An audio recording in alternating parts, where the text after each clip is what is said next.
I got into fostering. I worked at the hospital for 25 years and they were offering redundancy packages, which I decided to take. Previous to that, we had mentioned fostering, but it was always something maybe one day we would do, and we never really kind of took it up too seriously. But it was just one of those things. It would be lovely to do. What a nice thing to do for somebody. Following my redundancy, we had a nice holiday and did a little bit to the house.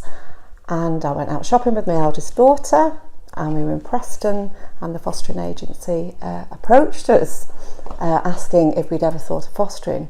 And then the fostering then was picked up again. We mentioned it again and said, yeah, this is the time. This is what we need to do. And went back to Caritas, spoke to them again, and then they put us through for the training. We didn't know what age group would fit in with our family. So we spoke to our social worker, who said, well, why don't you do some respite care to start with, to see what age group fits in with your two.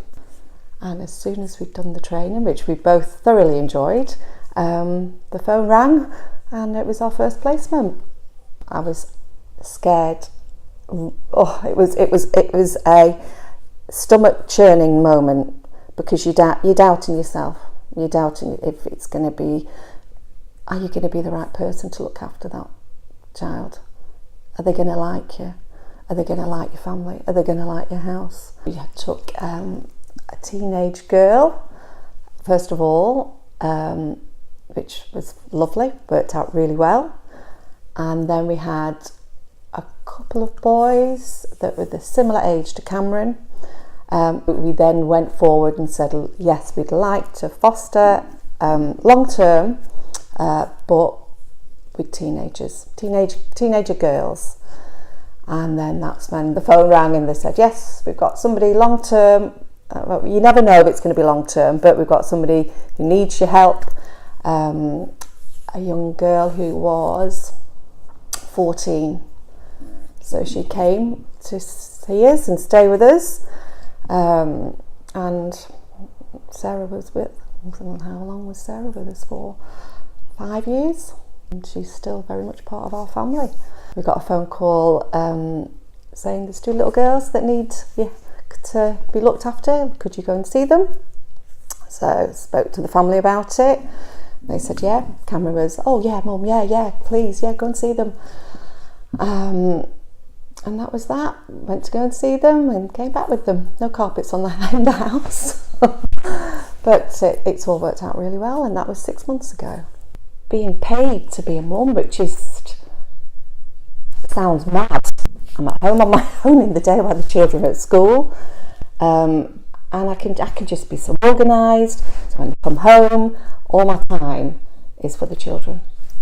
It's a privilege to be able to open your house and bring them in and look after them and give them everything that you can give them.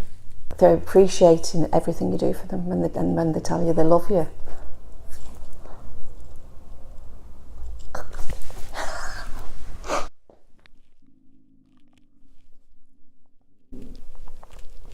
Yeah, that's the most wonderful feeling. They call me Mummy. Yeah, they're just adorable. We love them all. We love them. All of us love them so much. They're just part of our family. And I'm sure they do feel the same. I know they do. The siblings need to stay together. And if you've got the room in your house for a sibling group, what better gift can you give them to keep them together? When they lose the mum and dad, the brothers and sisters are the only ones they've got left. They're the only ones that have gone through what they've gone through. So they need to be together. It's really important that they are together. It can be hard, but life for them has been very hard. You're changing the whole lives for them, showing them how life can be wonderful. So this just works out for us, and I'm sure it'd work out for a lot of other people. I mean, it's just, if you can give a child a loving home, it's just the best thing you can do. If it's just one child in all your fostering life that you can look after, you will change their future.